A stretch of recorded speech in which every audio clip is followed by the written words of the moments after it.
Hi, I'm Lila. I drove 9 hours through a snowstorm to surprise my sister Ria at her engagement party, with a custom cake in my lap and hope in my chest. I left the city just after sunrise, the skyline fading in my rear view as the first flakes started falling. The roads were slick, the kind that demand both hands on the wheel and full attention. I passed jackknife trucks and flashing hazard lights, but I kept going. I kept telling myself, she's going to be so happy to see me. That thought kept me warm, even when the heater in my car couldn't. The cake was the centerpiece. 3 layers of lemon sponge, sugared violets, gold-dusted fondant. I ordered it a month ago, specially made with her favorite flavors. I even picked the ribbon myself, silver with tiny hearts. It sat on the passenger seat like a fragile promise. I stopped only once, just long enough to fill the tank and change into heels in a gas station restroom, wiping road salt off my coat and smoothing down my windblown hair. I looked ridiculous, but I smiled anyway. Because this was for Ria, because she mattered. By the time I reached the estate, the snow had piled high on the trees, blanketing everything in that quiet kind of stillness. It was beautiful, a mansion straight out of a wedding magazine. Lights curled around wrought iron gates, and music floated out from somewhere inside, soft, expensive, and perfectly curated. I pulled up to the valet, heart thudding, hands still shaking a little from the drive. The guy blinked at me. "Are you catering?" he asked. Not unkindly, just blank. I laughed, trying to shake it off. "No, I'm family." I handed him the keys like I belonged there, like I had every reason to walk through those doors. And for a second, I believed I did. Inside, the air was warm, thick with the scent of roses and vanilla. My coat clung to me, still damp from the walk across the gravel. The cake box felt heavier now. I held it close like a peace offering, steadying my breath, willing my nerves to settle. Then I saw her. Ria stood near the main table, wrapped in a blush silk dress, hair curled into soft, effortless waves. She looked perfect. She was laughing, one hand on the arm of a man I didn't recognize, head tilted back just slightly like she was in the middle of some charming story. And then her eyes found me. Her smile dropped. Not slowly. Not like surprise or even confusion. Just dropped. "You actually came?" she said, like I'd ruined something just by showing up. I smiled anyway. Tried to keep my voice light. I drove all day. Surprise. She didn't take the cake from me, didn't step closer. Just blinked and glanced over her shoulder. "I didn't think you'd, make it, in this weather." "I told you I would," I said, placing the box gently on a side table, next to a tray of perfectly arranged macarons. "You're getting engaged. I wouldn't miss it." Ria didn't answer. She looked away. And that's when something shifted. Couldn't name it at first, just a low thrum under my skin, a quiet discomfort. A few people near us glanced over, their eyes flickering toward me, then away again like I was something out of place. Like I was too early or too loud or maybe not supposed to be there at all. Still, I stayed where I was, smiling like I meant it, pretending that moment hadn't just chipped away at something I hadn't even realized was already cracking. I took a deep breath and stepped further into the room, the cake table now behind me, like a line I'd crossed that I couldn't uncross.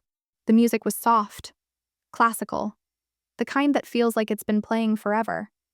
People were milling around with glasses of champagne and those tiny napkins folded into triangles, laughing in polished tones that didn't reach their eyes.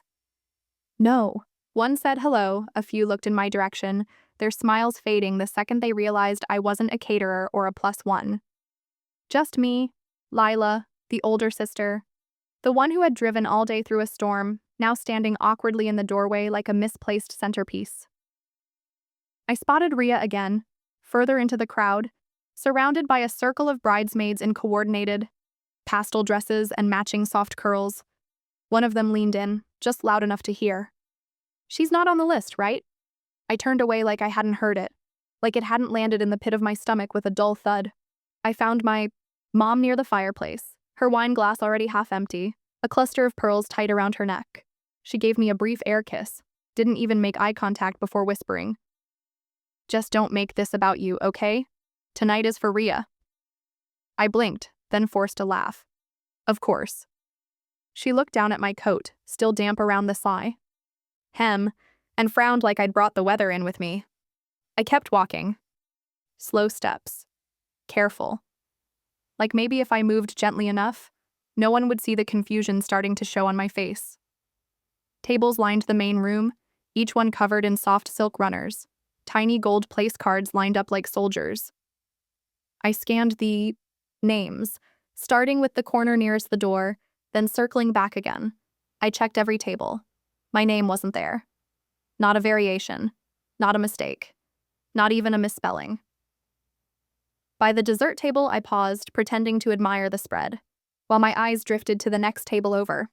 A girl I recognized from Rhea's yoga class laughed with someone I didn't know, and behind them I heard it. Every family's got one. The drama magnet? Someone whispered with a little snort. Maybe she thinks this is her rehearsal dinner. The laugh that followed was small but sharp, like broken glass under velvet. I felt heat rise to my face. My fingers curled tightly around my clutch. I tried not to react, not to show the sting, but it settled into my chest anyway. Heavy, slow. Slipped away toward the coat room. Just needed a second to breathe, to hide, to feel like I wasn't in someone else's dream. The room was quiet, scented faintly with lavender and old cedar. There was a long table against one wall, neatly arranged with white gift boxes, each one tied with gold ribbon. A sign above read, "Bridal Party Gifts." There were 10 boxes. I counted twice. My name wasn't on any of them. I sat on the small bench in the corner and just let the silence settle in. I didn't cry. Not yet. I just stared at the floor, trying to remember the last time I felt like I truly belonged in a room full of people who shared my last name. Then my phone buzzed. A group text. The title made my stomach drop. Rhea's bridal party. I wasn't meant to be in it. Maybe someone added me by mistake, or maybe the universe decided I deserved to see the truth. I scrolled through quietly, my thumb moving slow, heart thudding faster. And then I saw it. A message from Rhea, sent earlier that day. She doesn't fit the look. Say the list was full. It felt like something inside me cracked wide open. I read it again and again. Like maybe it would change if I looked long enough, but it didn't. My throat tightened. My eyes stung. I pressed the phone to my chest for a second and just sat there. Still. Small. This wasn't a mistake. It was a plan. I didn't mean to hear it. I was just trying to find the bathroom. That's all. The crowd was too loud, the air too sweet, and I felt like I couldn't breathe without everyone watching me not belong. I turned down a side hallway, hoping for quiet, for space. The walls were narrower here, lined with trays and half-empty champagne flutes.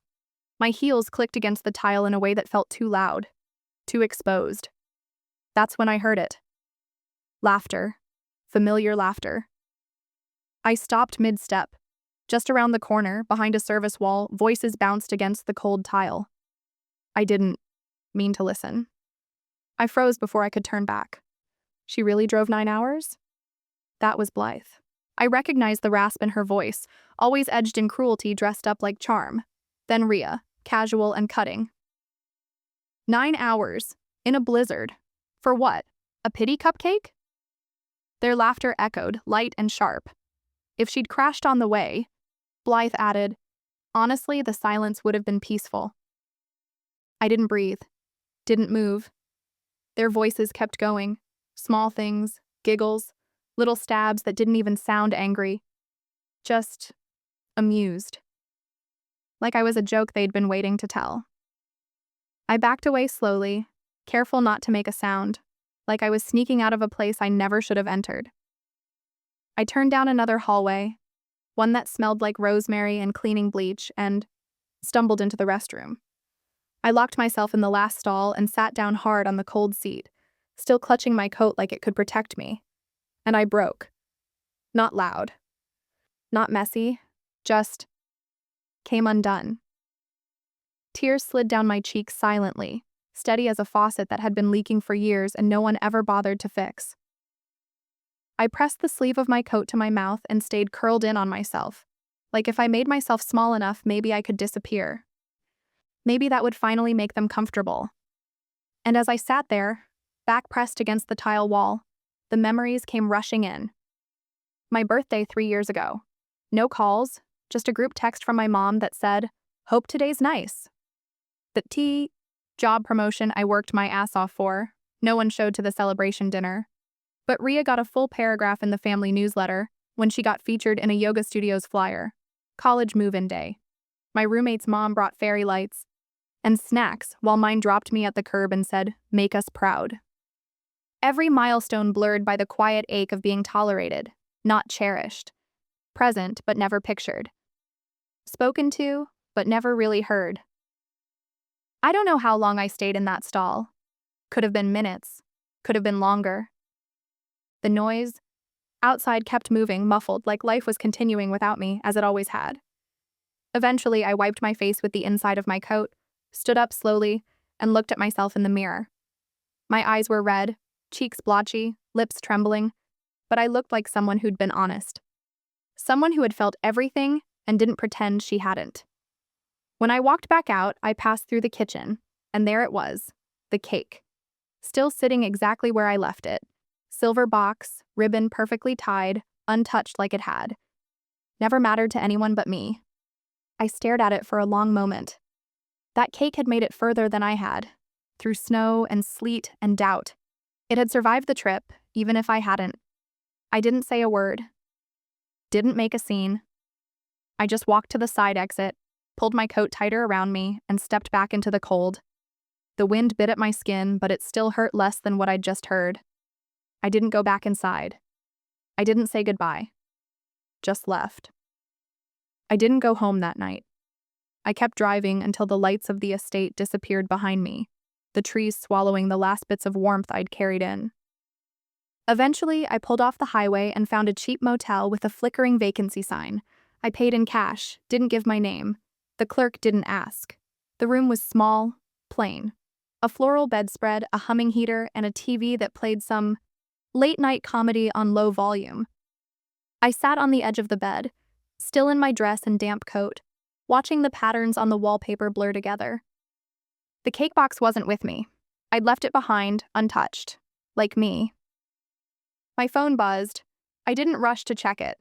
I already knew what kind of messages were waiting. Not one of them said, "Are you okay?" Not one. There were 14 missed calls, most from numbers I knew by heart. None that mattered. One message in the family group chat stood out. From my mother. "She's unstable. Give her space." That was the story now. That I'd shown up uninvited, caused a scene, couldn't handle someone else's joy. It didn't matter what I'd heard, what I saw. The narrative was already moving without me. I scrolled through Ria's Instagram. She'd already posted a photo of her surrounded by her bridesmaids, all in those soft white faux fur shawls, her smile wide and untouched by anything that had happened. The caption read, "A perfect night with all the people I love. Blessed, year-engaged life." I wasn't in the photo. Wasn't tagged. Wasn't even a shadow in the background. Then I saw the gossip blog, one of those small-town sites that lives off wedding rumors and charity gala recaps. Someone had submitted a short, anonymous tip. A dramatic family member crashed the party, demanded attention, caused a scene, disappeared before dessert. No names. But anyone who knew us, they'd know exactly who it meant. I stared at the screen, my face blank. My chest didn't even ache anymore, just hollow.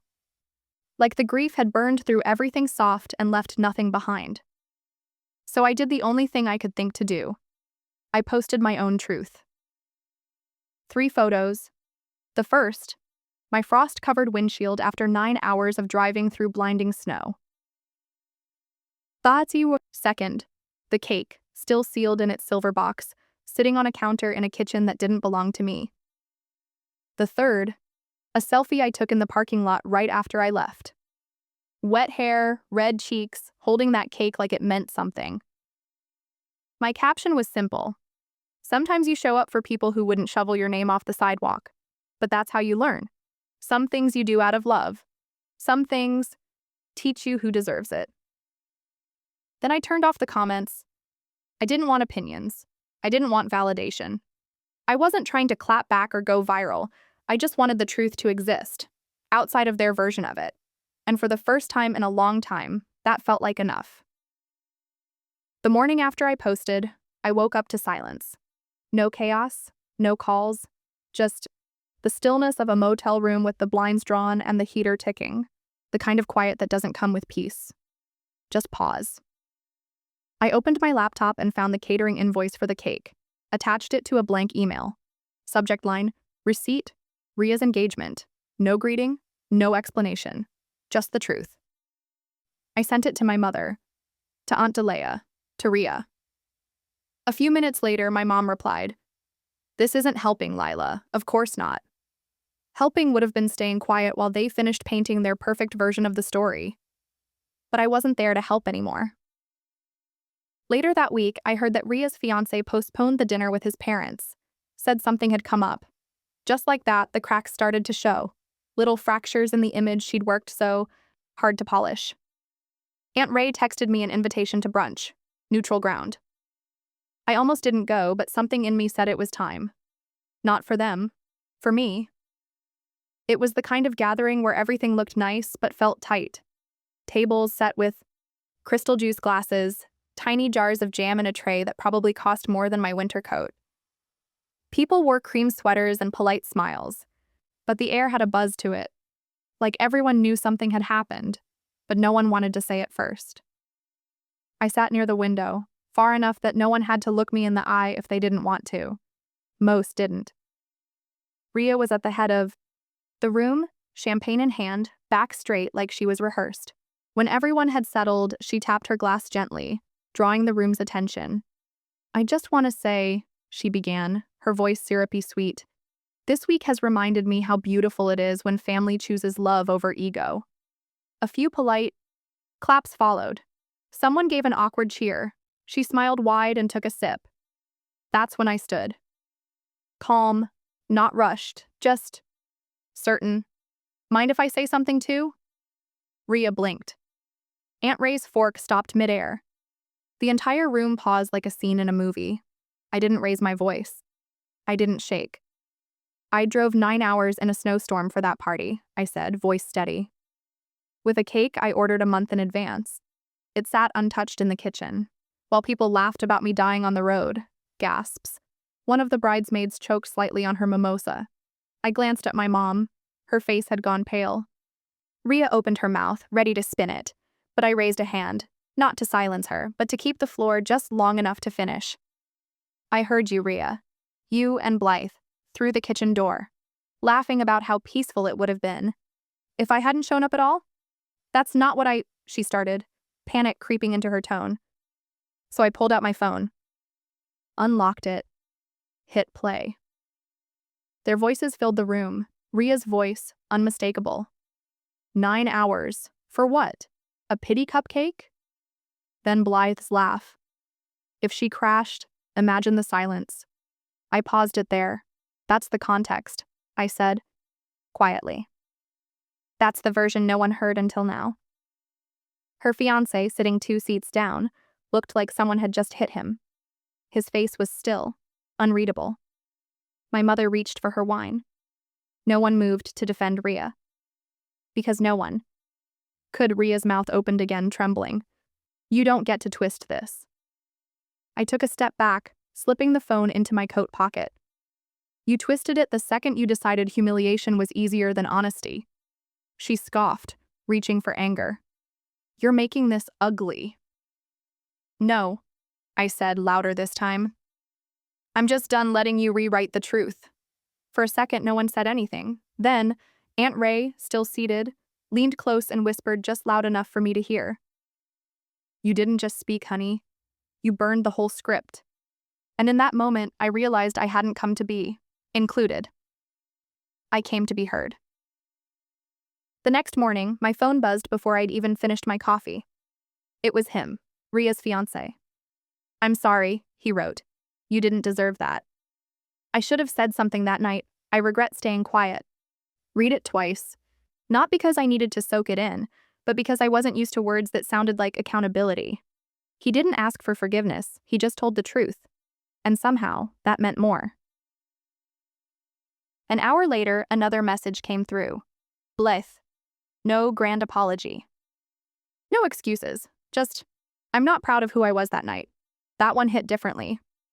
Not because it fixed anything, but because it didn't try to. It just admitted it. By evening, Ria finally texted, one word. Please. I stared at it for a long time. Not because I was tempted to forgive her, but because for the first time in a long time, her voice didn't stir anything in me, not anger, not sadness, not longing, just space. I didn't reply. Not right away. But a few days passed, and I realized I wasn't hiding anymore. I didn't owe her a response, but I didn't fear one either.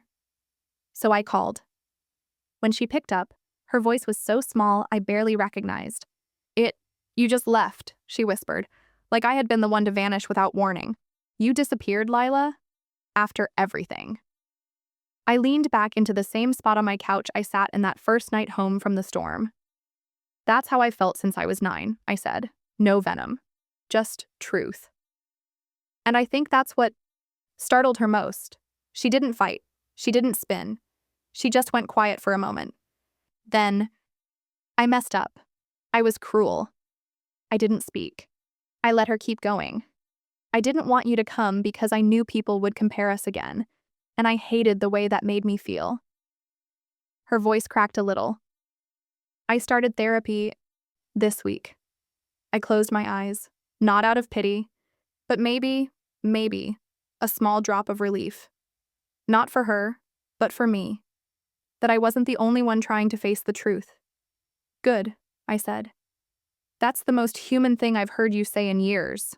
She tried to laugh, but it didn't quite come out. My fiancé hasn't spoken to me since brunch. He says he needs time to figure things out. Maybe he's learning what I did, I said quiet.